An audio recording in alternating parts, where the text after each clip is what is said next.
प्रेरणास्पद कथा YouTube channel पर मैं धनंजय जैन आप सभी का हार्दिक अभिवादन करता हूँ। छोटी सी कहानी डीजे की जुबानी। दोस्तों, दादा दादी अपने छोटे से पोते राघव को कह रहे थे, जो कि 8 साल का हो चुका था, कि राघव देखना, तेरे मम्मी पापा हमको छोड़कर फिर से विदेश जा रहे हैं। तू तो नहीं जाएगा ना मुझे छोड़कर। दादी अपना मुंह खिड़की की तरफ किए हुए बाहर का नजारा देखते हुए कहने लगी कि क्यों व्यर्थ के अंदर अपने आप को तसल्ली दे रहे हो इसे बताकर। जब उसके माँ बाप यहां नहीं रहेंगे तो भला वो इसको यहां कैसे क्या छोड़ देंगे हमारे पास। दादाजी के आंखों से आंसू निकल गए। सोचने लगे कि मैंने व्यर्थ के अंदर उच्च शिक्षा दिलाने के लिए अपने इकलौते बेटे को विदेश भेज दिया। वहां पढ़ा लिखा होशियार बना, उसने वहीं पे विवाह भी कर लिया। एक सुंदर सा बच्चा हुआ, जो बच्चा मेरे पास काफी समय से रह रहा है। पर जब 8 साल का हो गया तो उसकी शिक्षा दीक्षा के लिए ये अब वहां पे ले जा रहा है, हमारे पास इसे नहीं रहने दे रहा है। अपने आप को तसल्ली दे रहे थे, पर मनीष और गायत्री दोनों नहीं माने और विदेश चले गए। दोस्तों, उच्च कोटि की शिक्षा प्राप्त होने के बाद व्यक्ति परिवार, रिश्ते सब कुछ भूल जाता है। ऐसी शिक्षा किस काम की। आज करीब करीब राघव 10 साल और पहले के 8 साल, इस तरह से 18 साल का हो गया। राघव भी अपने दादा दादी से मिलने के लिए वापस इंडिया नहीं आया। उसने भी वही पढ़ाई शुरू कर दी और धीरे धीरे जब 20 साल का हो गया, डॉक्टर बन गया राघव भी। तो एक दिन चुपचाप बिना अपने माता पिता को बताए वो इंडिया आ गया।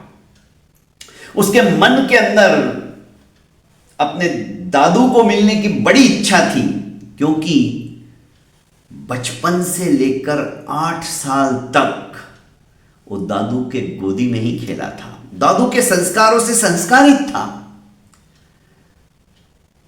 जब इंडिया पहुंचा और अपने गांव के लिए बस से निकला,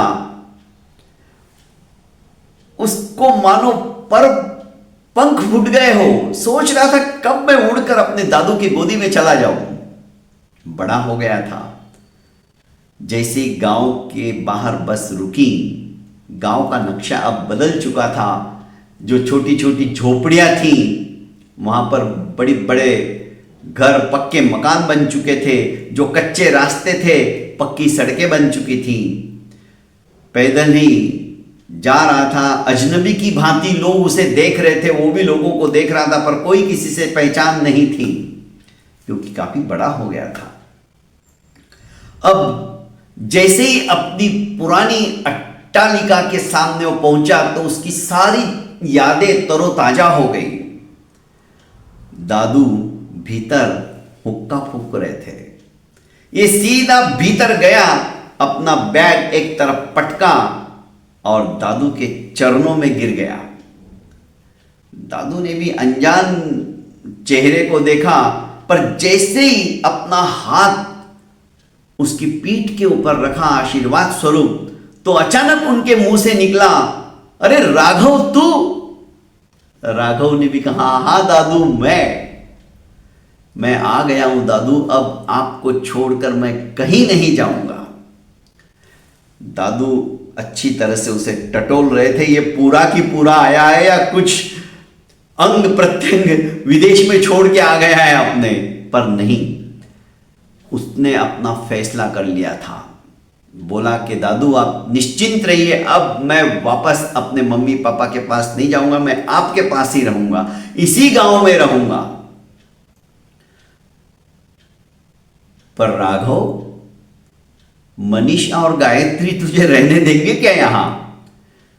दादू अब मैं बालिक हो गया हूं, नाबालिग नहीं रहा हूं, मेरा खुद का फैसला मैं कर सकता हूं, अब मैं कहीं नहीं जाऊंगा। उसकी आवाज सुनकर दादी भी रूम में से बाहर आई, दौड़ी दौड़ी और अपने पोते को लिपट गई। दादू ने कहा तू इसे लाड़ प्यार कर, जब तक मैं पूरे गांव को जश्न की मनाने की खुशखबरी सुना के आता हूं। कल जश्न मनेगा। और 70 साल के दादू पूरे गांव में जवानों की भांति घूम रहे थे और बड़े जोश के साथ कह रहे थे कि मेरा पोता आ गया है और कल जश्न होगा। राघव ने शहर के अंदर ही एक अस्पताल ज्वाइन कर लिया था। पढ़ा लिखा और अच्छा डॉक्टर था और बचा हुआ समय वो अपने गांव में छोटा सा क्लिनिक उसने खोल लिया और मुफ्त के अंदर गांव वालों की सेवा करने लगा। उसकी वो खुशी दोस्तों मैं अपने शब्दों के माध्यम से नहीं बता सकता। समाज का हमारी तरफ बहुत लेना है, हम समाज को कुछ देते ही नहीं है। मनुष्य जन्म एक ऐसा जन्म है जो कि हमें प्रेरित करता है कि उस ऊपर वाले ने आपके अंदर इतने सारे हुनर दिए हैं तो आप उसको बदले के अंदर कुछ ना कुछ देते चले जाइए। दोस्तों इस तरह से यदि हम अपने उस संस्कारों को याद रखेंगे तो हम अपनी इस धरा के लिए, अपनी इस मिट्टी के लिए जहां पर हम जन्मे हैं, पढ़ लिख कर बड़े हुए हैं, उसका ऋण उतारने में सक्षम हो पाएंगे। मनीषा और गायत्री ने बहुत कोशिश की कि राघव वापस विदेश आ जाए, पर राघव ने स्पष्ट मना कर दिया कि मैं दादू के पास ही रहूंगा और हो सके तो आप भी समेट के अपना सब व्यापार यहां पे आ जाओ। ये होते हैं संस्कार।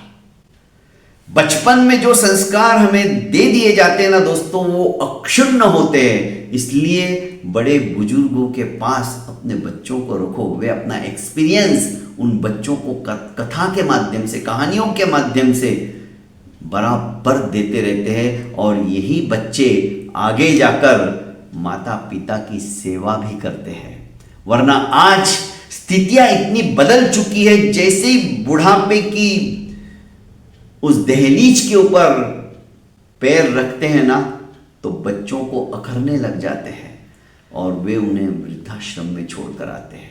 वो नौबत यदि नहीं चाहिए दोस्तों तो बचपन से ही वे संस्कार देना शुरू कर दीजिए। उनको अच्छी अच्छी बातें बताइए, हमारे इस देश की बातें बताइए, माता पिता के प्रति क्या कर्तव्य होता है बच्चों का वो बताइए। देखिए आपको बुढ़ापे में कभी भी तकलीफ हो ऐसा मौका ही नहीं आएगा। बहुत बहुत धन्यवाद दोस्तों। पर यदि आप पढ़ाने के चक्कर में और वो वहां से डॉलर भेजेगा, ये बात यदि दिमाग में है तो भूल जाइए, वो खुद डॉलर बन के वहां पे रह जाएगा। प्रणाम। प्रेरणास्पद कथा यूट्यूब चैनल को लाइक कीजिए, सब्सक्राइब कीजिए और ज़्यादा से ज़्यादा अपनों को शेयर कीजिए। प्रणाम।